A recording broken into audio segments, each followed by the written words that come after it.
Comment fonctionne un établissement scolaire en Polynésie française?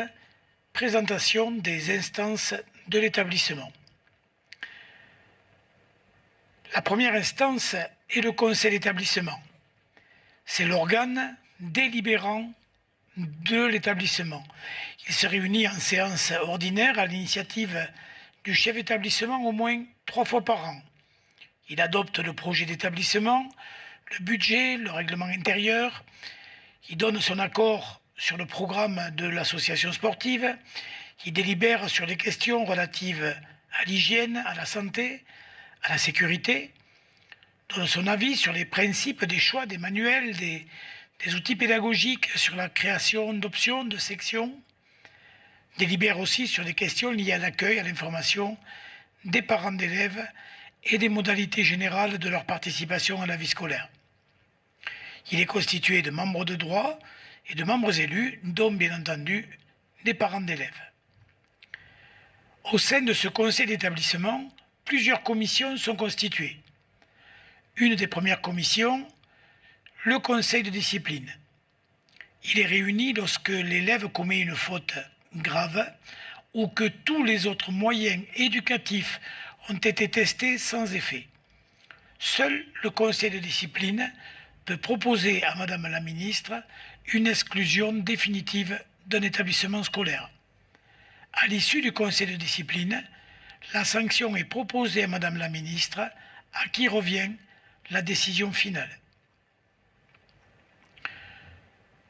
D'autres instances sont effectivement complémentaires du conseil d'établissement, en particulier dans un établissement complexe comme le nôtre, avec le conseil de la vie collégienne et le conseil de la vie lycéenne. Ce sont des instances d'échange et de dialogue entre élèves et entre les élèves et les membres de la communauté éducative. Il est, de ce fait, un lieu d'expression pour les élèves qui discutent de l'organisation de la scolarité, de l'organisation du temps scolaire, de l'élaboration du projet d'établissement, du règlement intérieur, l'organisation du travail personnel et de l'accompagnement des élèves, mais aussi des actions ayant pour objet d'améliorer le bien-être des élèves et le climat scolaire auquel nous sommes particulièrement attachés dans cet établissement. Le conseil pédagogique est une instance de consultation des enseignants sur la politique éducative de l'établissement. Il prépare la partie pédagogique du projet d'établissement qui inclut des propositions d'expérimentation s'il y a lieu.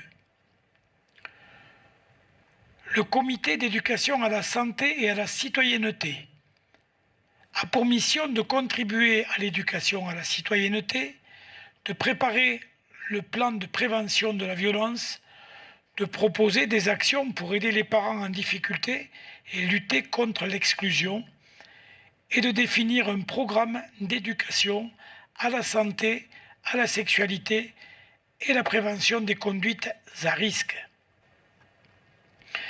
La commission Fonds social, enfin, a pour objectif d'aider les collégiens et leurs familles à faire face à des situations difficiles, d'assumer les dépenses de scolarité et de vie scolaire.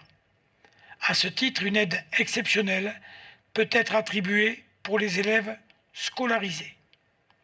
Je vous remercie de votre attention et vous dis à très bientôt pour une prochaine capsule vidéo d'information à destination des élèves et des parents.